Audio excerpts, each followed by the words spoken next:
بسم اللہ الرحمن الرحیم۔ فصل فی الامر، یہ امر کے بیان میں فصل ہے۔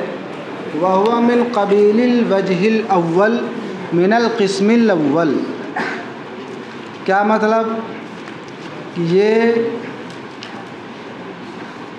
صیغہ اور لغت کے اعتبار سے جو پہلی تقسیم انہوں نے کی تھی، اس کی جو پہلی قسم ہے یہ اسی کے قبیل سے ہے۔ پہلی قسم کیا تھی؟ خاص، عام، مشترک، معول، یہی نا ہے۔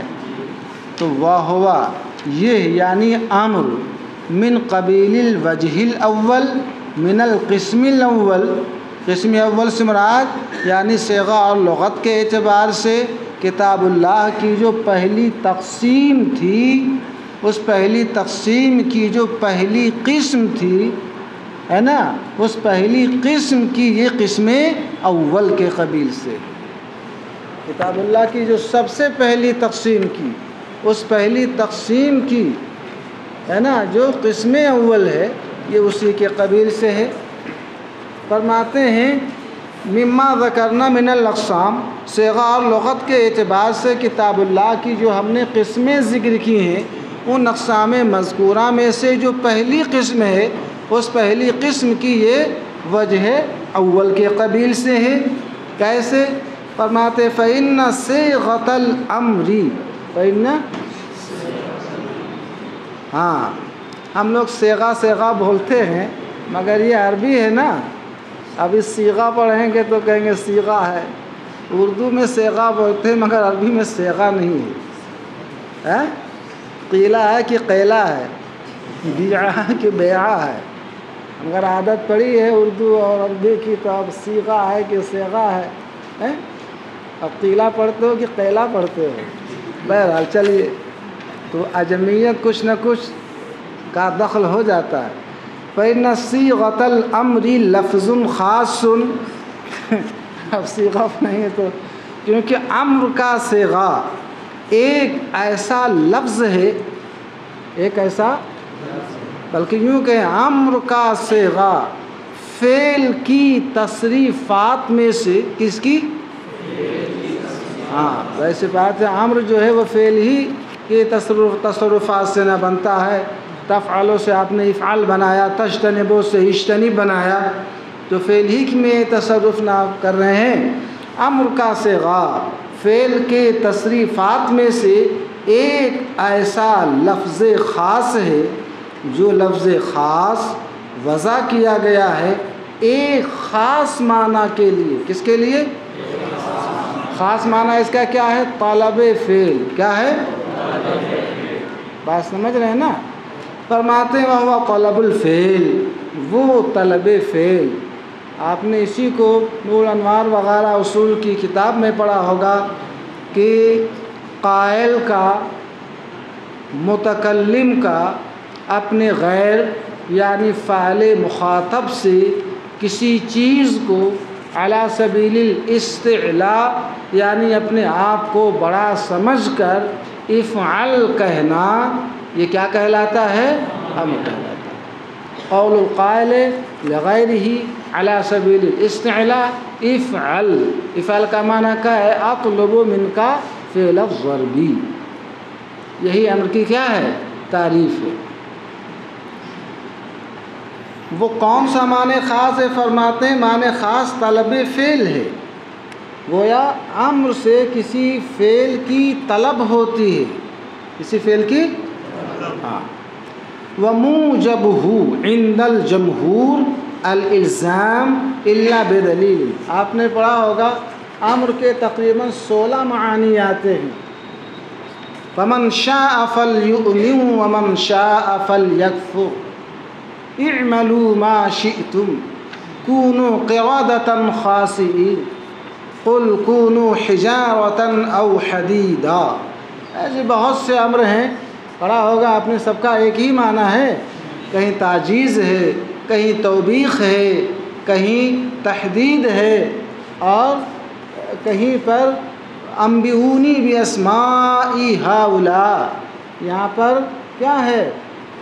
بات میں آ گئی، یہ ان کے عجز کو ظاہر کرنے کے لیے ہے۔ رب العالمین کو معلوم تھا کہ ان اسماء کے نام مسمى کے اسماء بتا نہیں سکتے، پھر بھی ان کا عجز ظاہر کرنے کے لیے یہ فرمایا۔ اس طریقے سے فرماتے ہیں موجب ہو، کیا مطلب؟ یعنی امر جس معنی کا موجب ہوتا ہے، جس معنی کا مقتضی ہوتا ہے، جس معنی کا مفید افادہ کرنے والا ہوتا ہے، الالزام، امر کا موجب الزام ہے۔ الزام کا مطلب ایجاب، کسی حکم کو، کسی فعل کو فاعل مخاطب کے اوپر لازم کرنا، الا بدلیل، مگر یہ کہ کوئی دلیل وہاں پر، کوئی قرینہ اس موجب سے صارف ہو اور ایجاب و الزام کے علاوہ کسی اور مدلول پر دلالت کرے تو اسی کے اوپر محمول کیا جائے گا۔ جو معنی تھا انہوں نے بتا دیا، ورنہ آپ پڑھیں گے بعض نے فرمایا کہ امر، وجوب، ندب، اباحت، تحدید کے درمیان یہ مشترک لفظی ہے۔ ہم ان سب بحثوں کو زیادہ چھیڑیں گے نہیں، بہت آسان ہے، آپ پڑھ لیجئے گا نامی کے اندر، وَالْأَمْرُ بَعْدَ الْحَظْرِ وَقَبْلَهُ سَوَاءٌ، کیا مطلب؟ یعنی امر چاہے حظر کے بعد ہو، چاہے حظر کے پہلے ہو، حظر کے بعد ہو یا حظر کے پہلے ہو، جب بلا کسی قرینے کے ہے تو اس کا موجب کیا ہوگا؟ ایجاب، الزام، یعنی الزام فعل فاعل مخاطب پر اس فعل کو، فعل مطلوب کو لازم اور واجب کرنا۔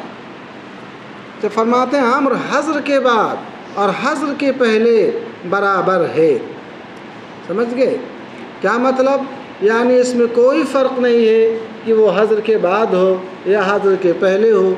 آپ نے پڑھا ہوگا کہ یہ ان لوگوں کا رد ہے جنہوں نے یہ کہا کہ حظر کے بعد اگر امر ہو تو اباحت کے لیے ہوتا ہے، حظر کے پہلے ہو تو وجوب کے لیے ہوتا ہے۔ قرآن کریم میں رب العالمین نے ارشاد فرمایا وَإِذَا حَلَلْتُمْ فَاصْطَادُوا، ظاہر سے بات ہے احرام کی حالت میں شکار کرنا کیا تھا؟ ممنوع تھا، حرام تھا۔ اب جب احرام سے فارغ ہو گیا، حلال ہو گیا، فاصطادوا، شکار کرنے کا جو حکم ہے یہ الزام کے طور پر ہے کہ شکار کرنا لازم اور واجب ہے، یہ کیا ہے؟ اباحت کے لیے۔ اس طریقے سے آپ پڑھیں گے قرآن پاک میں فرمایا گیا فَإِذَا انْسَلَخَ الْأَشْهُرُ الْحُرُمُ فَاقْتُلُوا الْمُشْرِكِينَ حَيْثُ وَجَدتُّمُوهُمْ، کہ جب شہر حرام گزر جائیں تو مشرکوں کو جہاں پاؤ تم قتل کر دو۔ یہ مشرکین محاربین کے لیے حکم ہے، سمجھ رہے ہیں کہ نہیں سمجھ رہے ہیں؟ ہاں، کیونکہ اشہر حرم کے اندر وہ قتل کرنا محظور تھا، ممنوع تھا۔ اب فقتلو سے جو قتل کا جو حکم ہے، سمجھ رہے ہیں، یہ اس کے بعد واجب کے طور پر ثابت ہے، گویا وہ سب واجب القتل ہیں، مباح الدم ہیں، وہ غیر محقون الدم، غیر معصوم الدم ہیں۔ تو شارع نے رد فرمایا اس کا کہ حظر کے بعد ہو یا حظر کے پہلے ہو، ایجاب معنی یا الزام فعل کے اندر امر کیا ہے؟ برابر ہے۔ ولا موجب له فی التکرار ولا یحتملہ، امر کا موجب نہ تو تکرار کے اندر ہے اور نہ ہی امر وہ تکرار کا احتمال رکھتا ہے۔ کیا مطلب؟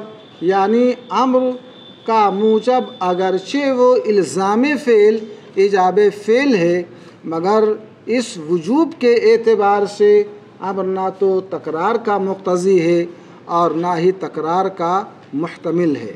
آپ نے پڑھا ہوگا کہ بعض لوگوں نے یہ کہا کہ امر جو ہے یہ تکرار کا مقتضی ہے، بعض نے کہا تکرار کا مقتضی نہیں بلکہ تکرار کا محتمل ہے۔ امام شافعی کا مذہب ہے۔ لہذا امام شافعی فرماتے ہیں جب یہ کہا گیا صلی، تو اب ہمارے ہاں تو اس کا معنی صلی کا افعل فعل الصلاۃ مرتن، اس کا معنی کیا ہے؟ تم نماز پڑھ۔ یہ امر جو ہے تکرار کا مقتضی نہیں ہے۔ یہاں پر جو مامور مقرر ہوا کرتے ہیں امر کے تکرر سے نہیں بلکہ امر کے جو اسباب ہیں وہ اسباب مقرر ہوتے ہیں، اس لیے ان کا کیا ہوا کرتا ہے؟ تکرار ہوا کرتا ہے۔ تو اسباب جب مقرر ہوتے ہیں تو پھر گویا وہ صلی کیا ہو گیا وہاں پر؟ اب متوجہ ہو گیا۔ یہ ہمارا مذہب ہے، مگر امام شافعی رحمہ اللہ کا مذہب یہ ہے کہ اس کا معنی یہ نہیں ہے، بلکہ گویا وہاں امر ہی سرے سے کیا ہوتا ہے؟ وہ امر کیا ہے؟ تکرار کا مقتضی ہوتا ہے۔ کیا مطلب؟ یعنی اس معمور کو تم مکرر ادا کرو، بار بار ادا کرو۔ ہم کہتے ہیں اگر سبب نہ پایا جائے تو ایسی صورت میں ہم مقتضی تکرار یا محتمل تکرار ہوگا؟ ظہر کا وقت آیا ظہر پڑھی، عصر کا وقت آیا عصر پڑھی، مغرب کا وقت آیا مغرب پڑھی، عشاء کا وقت آیا عشاء پڑھی، اس کے بعد اس کو سبب ہی نہیں ملا یا سبب ملا ادا پر قادر ہی نہ ہوا، تو کیا اس کے حق میں کہا جائے گا کہ امر یہاں تکرار کا مقتضی ہے، تکرار کا وہ محتمل ہے؟ صحیح یہ ہے کہ یہاں پر تکرار جو ہوتا ہے وہ امر کی وجہ سے نہیں بلکہ اسباب کے تکرر کی وجہ سے ہوتا ہے۔ اسی کو فرماتے ہیں امر کا موجب نہ تو تکرار میں ہے، یعنی وہ مقتضی تکرار نہیں، اور نہ ہی محتمل تکرار ہے۔ کیوں؟ اس کی دلیل لأن لفظ الامر صیغۃ اختصرت لمعناها من طلب الفعل لكن لفظ الفعل فرد فلا يحتمل العدد۔ یہ دلیل پیش کرتے ہیں کہ امر تکرار کا مقتضی کیوں نہیں اور امر تکرار کا محتمل کیوں نہیں؟ فرماتے ہیں اس لیے کہ امر جیسے اضرب، افعل، آپ لے لیں، امر کا صیغہ یا امر کا لفظ ایک ایسا صیغہ ہے جو اپنے معنی الزام فعل، ایجاب فعل کے لیے مختصر کر لیا گیا ہے۔ کس سے؟ طلب فعل سے۔ ایک ہے کیا؟ اضرب، اور ایک ہے اطلب من کا فعل ضربی علی سبیل الایجاب یا علی سبیل الالزام۔ دیکھ رہے ہیں؟ تو یہ اضرب جو ہے یہ مختصر ہے، یہ لفظ امر ایک ایسا صیغہ ہے جو مختصر ہے۔ کس سے مختصر ہے؟ اطلب من کا فعل الضرب سے۔ ظاہر سی بات اطلب من کا فعل الضرب جو ہے یہ مختصر نہیں بلکہ اس کے اندر تفصیل ہے۔ فرماتے ہیں اس لیے کہ امر کا لفظ ایک ایسا صیغہ ہے جو اپنے معنی یعنی طلب فعل کے لیے مختصر کر لیا گیا ہے۔ کس سے؟ اطلب من کا ضربہ سے۔ تو اب جس طریقے سے ضربہ یہ مختصر ہے کس سے؟ فعل فعل الضرب سے۔ ضربہ کا معنی کیا؟ فعل فعل الضربی۔ تو جیسے ضربہ فعل فعل الضرب سے مختصر ہے، ایسے اضرب بھی اطلب من کا ضربہ سے مختصر ہے۔ والمصدر المختصر منہ فرد، اب اس کو اس سے آپ ضم کریں۔ فرماتے ہیں اور لفظ فعل نہ وہاں پر کہا تھا کہ امر کا لفظ ایسا صیغہ ہے جو مختصر ہے اپنے معنی کے لیے۔ کس سے مختصر ہے؟ طلب فعل سے۔ لیکن لفظ الفعل فرد، لیکن فعل کا لفظ کیا مطلب؟ یعنی جس مصدر سے اس فعل کو مختصر کیا گیا ہے، سمجھ رہے ہیں؟ فرماتے ہیں یہ فرد ہے، لا يحتمل العدد، وہ عدد کا احتمال نہیں رکھتا۔ آپ نے پڑھا ہوگا کہ مصدر مختصر یہ کیا ہے؟ فرد ہے۔ فرد کی دو قسمیں ہیں، ایک فرد حقیقی، ایک فرد حکمی۔ فرد حقیقی، فرد حکمی یہ انہی کو شامل ہوتا ہے، لیکن جو نہ فرد حقیقی ہو نہ فرد حکمی ہو بلکہ عدد محض ہو وہ اس کو شامل نہیں ہوتا ہے۔ فرماتے ہیں لیکن فعل کا لفظ، جس فعل سے امر کو کیا کیا گیا؟ مختصر کیا گیا، یہ فرد ہے۔ فلا يحتمل العدد، تو وہ عدد کا احتمال نہیں رکھے گا، اس لیے کہ عدد اور فرد کے درمیان کیا ہے؟ منافات ہے۔ کیوں؟ فرد اس کو کہتے ہیں جس میں کسی طریقے سے کوئی ترکیب ہی نہ ہو، اور عدد اس کو کہتے ہیں جو مرکب ہو کس سے؟ افراد سے۔ اسی لیے آپ نے پڑھا ہوگا الواحد لیسا بعدد واحد یہ عدد نہیں ہے. پڑھا علم کلام میں کہ نہیں پڑھا ہے؟ واحد عدد نہیں ہے. کہ عدد کہتے ہیں نصف مجموع الحاشیتین کو. عدد کس کو بولتے ہیں؟ نصف مجموع الحاشیتین کو. دو عدد ہے اس لیے کہ اس کے دو حاشیاں ہیں، 1 اور 3. 1 اور 2 گنتی جانتے ہو نا، تو 2 کا حاشیہ کیا ہے؟ 1 اور 3. 1 اور 3 کتنا ہو گئے؟ اب ان دونوں حاشیوں کا مجموعہ 4 نہ ہو گیا، اس کا نصف کرو گے کتنا ہو گیا؟ 3 لے لو. 3 کا حاشیہ کون ہے؟ 2 اور 4 ہے. 2 4 کا مجموعہ کتنا بنا؟ مجموعہ 6 نہ بنا، تو اس کا نصف کتنا بنے گا؟ بات سمجھ میں آ گئی نا؟ 4 لے لو. بات سمجھ گئے نا؟ حاشیہ کون ہے اس کا؟ 3 5. 3 5 لوگ کرتے رہتے ہیں، تو 3 5 8 ہو گیا. اب اس کا آدھا کرو گے تو کتنا؟ 4. سمجھ گئے عدد کس کو کہتے ہیں؟ واحد کا کوئی حاشیہ ہے؟ چلو فرماتے ہیں لیکن فعل کا لفظ فرد ہے تو یہ عدد کا احتمال نہیں رکھتا. کیوں؟ اس لیے کہ فرد ما لا ترکیب فی، اور عدد ما یترکب من الاجزاء. دونوں متنافی ہیں تو ایک منافی دوسرے منافی کا احتمال رکھے گا. ولہذا، اور اسی لیے، کس لیے کہ امر جو ہے عدد کا احتمال نہیں رکھتا ہے کیونکہ وہ فرد ہے. اسی لیے ہم نے قائل کے اس قول میں، شوہر کے اس قول میں جو اپنی بیوی سے کہا طلقی نفسکی، تو اپنے آپ کو طلاق دے لے، تفویض طلاق کی. انہ یقع علی الواحدہ، یہ طلقی جو ہے یہ واقع ہوگا اور محمول ہوگا کس پر؟ ایک پر. سمجھ رہے ہیں؟ اب وہ چاہے واحد بالجنس ہو یا واحد بالحقیقہ ہو، یعنی واحد حقیقی ہو یا واحد حکمی ہو. ولا تعمل نیت السنتین فی، اور اس کے اندر جو 2 کی نیت ہے، 2 کی نیت کے اوپر عمل نہ کیا جائے گا. کیوں؟ فرماتے ہیں لأنہ نیت العدد، اس لیے کہ اگر طلقی نفسکے کے اندر وہ 2 کی نیت کرے تو 2 یہ فرد نہیں بلکہ کیا ہے؟ عدد محض ہے. اور عدد محض کا فرد جو ہے احتمال نہیں رکھتا ہے. الا ان تکون المرأۃ امۃ، مگر یہ کہ عورت کیا ہو؟ باندھی ہو.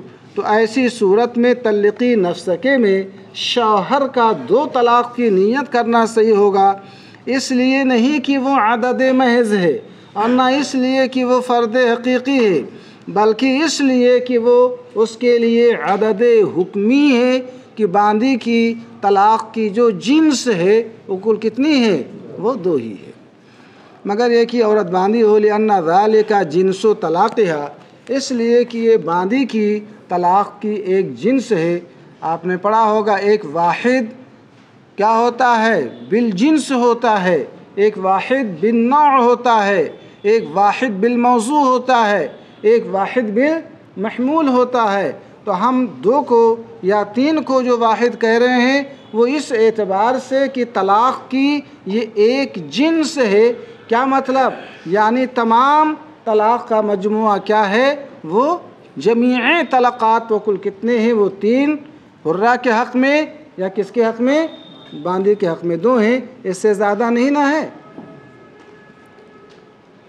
اس لیے کہ وہ باندھی کی طلاق کی جنس ہے. فصار من طریق الجنس واحدا، تو اب باندھی کو طلقی نفسکے میں باندھی کے لیے 2 کی نیت کرنا یہ اس طور پر ہے کہ یہ اس کی جنس واحد ہے، یعنی جنس واحد کے طور پر یہ نیت کرنا ہے. اب فرماتے ہیں ثم الامر المطلق عن الوقت، ایک امر وہ ہے جو وقت کے ساتھ مقید ہے اور ایک امر وہ ہے جو مطلق عن الوقت ہے، کسی قید کے ساتھ مقید نہیں. فرماتے ہیں وہ امر جو مطلق عن الوقت ہے کل امری بالزکوٰۃ، جیسے کہ زکوٰۃ کا حکم دینا، صدقہ فطر کا حکم دینا، عشر کفارات قضاء رمضان نظر مطلق کا حکم دینا۔ فرماتے ہیں کہ یہ امر مطلق عن الوقت ہے کہ معمور بھی کی ادا کسی ایسے وقت خاص کے ساتھ متعلق نہیں ہے کہ اگر اس وقت خاص میں اس کو ادا نہ کرے تو ادا ہی کیا ہو جائے، فوت ہو جائے۔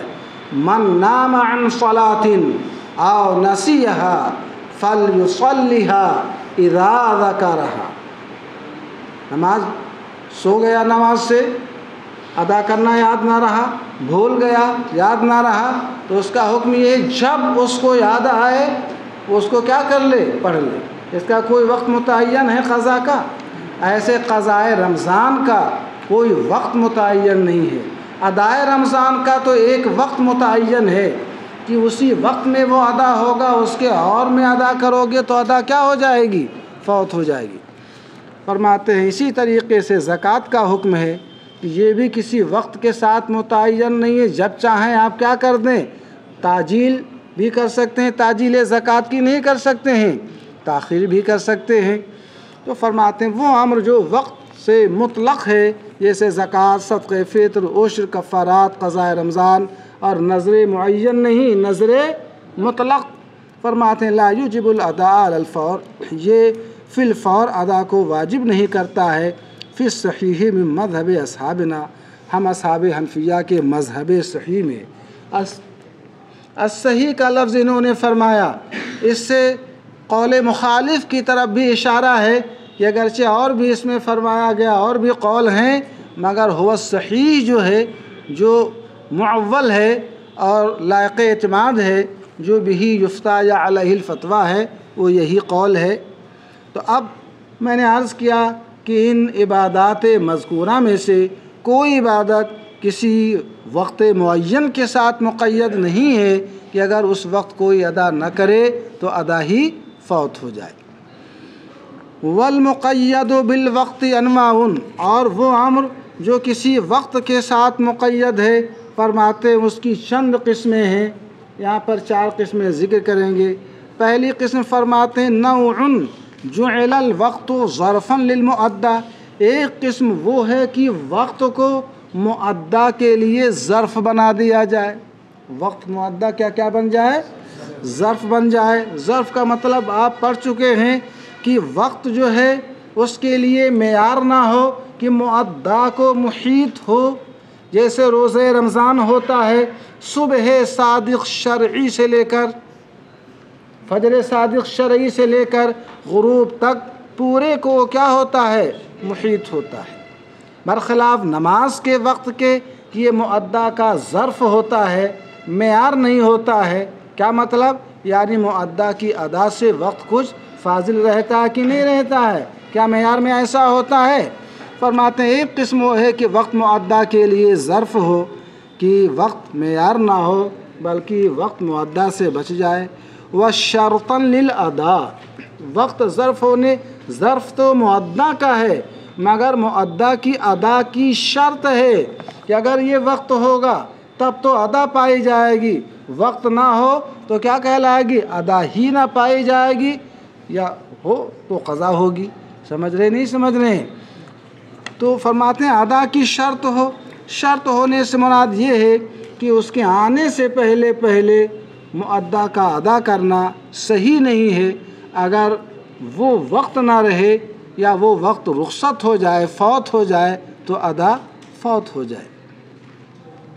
وَسَبَبًا لِلْوُجُوبِ، وقت مؤدّا کا سبب، مؤدّا کی ادا کے لیے شرط اور مؤدّا کا سبب وجوب ہے۔ یہی وقت کیا ہے؟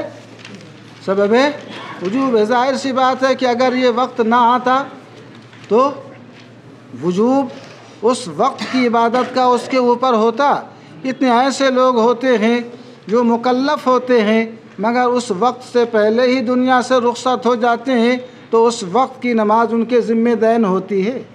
کتنے ایسے لوگ ہوتے ہیں اس وقت کے اندر مکلف نہیں ہوتے ہیں مگر وقت بالکل رخصت ہونے کے ہوا، صرف اللہ اکبر تکبیر تحریمہ کہنے کا اتنا وقت ملا، اس میں وہ بالغ ہو گیا، مجنون تھا ہوش میں آ گیا، غشی تھاری تھی مغمى علیہ تھا ہوش میں آ گیا، اس وقت کی نماز اس کے ذمہ دین ہو گئی کہ نہیں ہوگی؟ حائضہ تھی، نفسا تھی، پاک ہو گئی، اتنے وقت کے اندر اتنا وقت ملا، نماز اس کے ذمہ دین ہوگی کہ نہیں ہوگی؟ کیا مطلب؟ یہ وقت ہی تو سبب تھا وجوب کا۔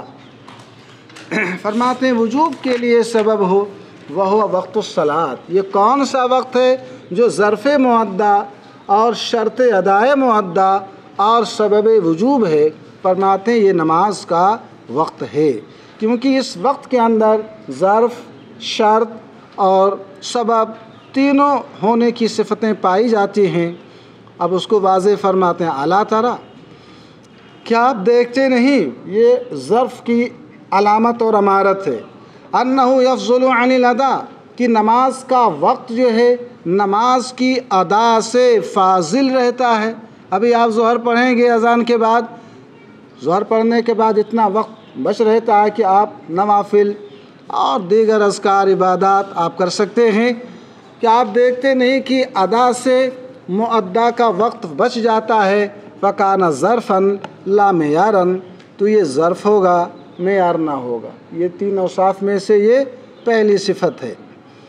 والادا یفوت بفوتہ، یہ امارت ہے شرط ادا، کہ وقت ادا کی شرط ہے، اور ادا اس وقت کے فوت ہونے سے فوت ہو جاتی ہے۔ وقت چلا جائے تو ادا کیا ہو جائے گی؟ فوت ہو جائے گی۔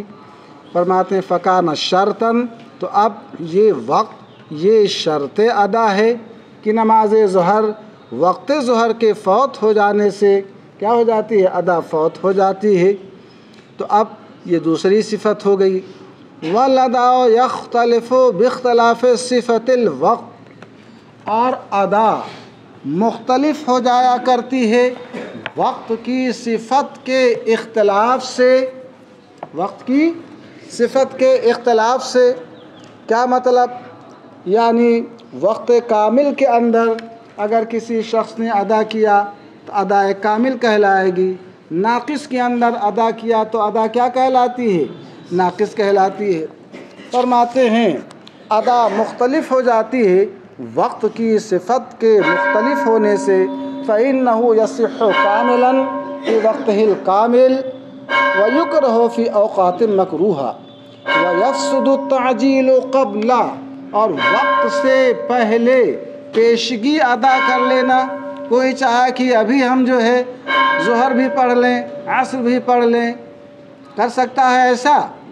صرف جمع کے اندر یہ حکم ہے، وہ بھی جمع حقیقی کی شرطیں ہیں، جہاں پر وہ بھی ایسا نہیں ہے کہ ایک ہفتے کی یا پانچوں وقت کی ایک ہی وقت ہی نماز پڑھ رہا لو، سمجھ رہے ہیں؟ تو فرماتے ہیں وقت سے پہلے تعجیل جو ہے، تعجیل ادا فاسد ہوتی ہے، فکانا سبباً، تو یہ سبب ہوا، سمجھ رہے ہیں؟ والاصل فی هذا النوع انه لما جعل الوقت ظرفا للمؤدى وسببا للوجوب لم يستقم ان يكون كل الوقت سببا، اور اس نوع کے اندر یعنی چار قسموں میں سے جو یہ پہلی قسم ہے، فرماتے ہیں اس نوع کے اندر اصل یہ ہے جب وقت کو مؤدہ کا ظرف اور مؤدہ کے ادا کا سبب وجوب بنا دیا گیا، تو یہ درست نہیں کہ کل وقت سبب ہو۔ کیا ہو؟ اگر کل وقت کو مولانا صاحب سبب بنا دیں تو سبب پہلے ہوتا ہے، مسبب کیا ہوتا ہے؟ بعد میں ہوتا ہے، تو گویا وقت کے بعد نماز ادا کی جائے۔ فرماتے ہیں لم یستقم، کل وقت کا سبب ہونا درست نہیں، لأن ذلك یوجب تاخیر الادائی عن وقتہ، اس لیے کہ یہ ادا کی تاخیر کو واجب کرے گا اس کے وقت سے، سمجھ رہے ہیں؟ یعنی اگر کل وقت کو سبب بنا دیا جائے، جیسا کہ یہاں پر گفتگو چل رہی ہے، تو اب یہاں پر ظرفیت اور سببیت ان دونوں معنوں میں سے کوئی ایک معنی فوت ہو جائے گا، اس لیے کہ مأمور بہ کو یا تو وقت کے بعد ادا کیا جائے گا، یا یہ کہ وقت کے پہلے ادا کیا جائے گا، یا یہ کہ مأمور بہ کو وقت میں ادا کیا جائے گا۔ اگر وقت کے بعد مأمور بہ کو ادا کیا گیا تو اس کے اندر اگرچہ سببیت کے معنی کی رعایت ہے، اس لیے کہ سبب مسبب سے کیا ہوا کرتا ہے؟ پہلے ہوا کرتا ہے، مگر آپ یہاں پر یہ بتائیں کہ اس وقت شرطیت کا معنی اس کے اندر پایا گیا کہ اس کے فوت ہو جانے سے ادا کیا ہو جائے، فوت ہو جائے۔ تو اسی کو فرماتے ہیں کہ جب وقت کو ظرف معدہ کا اور وجوب کا سبب قرار دیا گیا تو کل وقت کا سبب ہونا درست نہیں، اس لیے کہ ادا کی تاخیر کو واجب کرتا ہے اپنے وقت سے، او تقدیمہ علی سبب ہی، یا واجب کرے گا کس چیز کو کہ وہ اپنے سبب سے پہلے ادا ہو جائے، کہ مسبب جو ہوتا ہے وہ سبب کے اوپر کیا ہوتا ہے، مقدم ہو نہیں سکتا ہے۔ تو دو محظوروں میں سے ایک محظور یہاں پر ضرور لازم آئے گا، یا تو آپ ادا کو بعد میں کریں گے یا ایک ہی ادا کو کیا کریں گے، پہلے کریں گے۔ اور یہاں پر نہ تو تقدیم جائز ہے اور نہ ہی تاخیر جائز ہے، فَوَجَبَ أَن يُجْعَلَ بَعْضُهُ سَبَبًا، لہذا وقت کا کچھ حصہ سبب بنانا واجب ہوا۔ وہ کچھ حصہ کون ہے؟ الجزء الذي يتصل به الاداء، وہ ایسا جز ہے جس جز سے ادا متصل ہے، کہ اب اللہ اکبر جب اس نے کہا تو اب اس سے جو جز متصل ہے یہی کیا کہلائے گا، سبب وجوب۔ یہاں تک کہ کسی شخص نے تقصیر اتنی کی کہ اب صرف تکبیر تحریمہ اللہ اکبر کہنے کا وقت بچا، اس سے زیادہ وقت نہ رہا، تو اب وہی سببیت کے لیے کیا ہو گیا، متعین ہو گیا۔ سمجھ رہے ہیں؟ ہاں، اس میں اختلاف بہت زیادہ ہے۔ انہوں نے جس بات کو ترجیح دی ہے وہ یہی کہ وہی جز ہے جس جز سے ادا متصل ہے، لہذا اول وقت میں کسی نے کہہ دیا اللہ اکبر تو وہی جز متصل اس کے لیے سبب بن گیا۔ کسی نے ٹالتے ٹالتے 10 منٹ گزر گیا اللہ اکبر کا، کسی نے بیچ میں کہا، اس طریقے سے تو الجزء المتصل بالادا یہی سبب وجوب ہے۔ فَإِنِ اتصل الاداء بالجزء الاول، تو اگر ادا جز اول سے متصل ہوا، کیا مطلب، بالکل باوضو تھا، گھڑی دیکھتا رہا، جیسے ہی نماز کا وقت ہوا اللہ اکبر کہہ دیا، تو اب یہی کیا بن جائے گا، سبب بن جائے گا۔ وَإِلَّا يَنْتَقِلُ السَّبَبِيُّ سَبَبِيَّةُ إِلَى الْجُزْءِ الَّذِي يَلِي، ورنہ سببیت منتقل ہوتی رہے گی اس جز کی طرف جو جز ادا سے کیا رہے گا، متصل رہے گا۔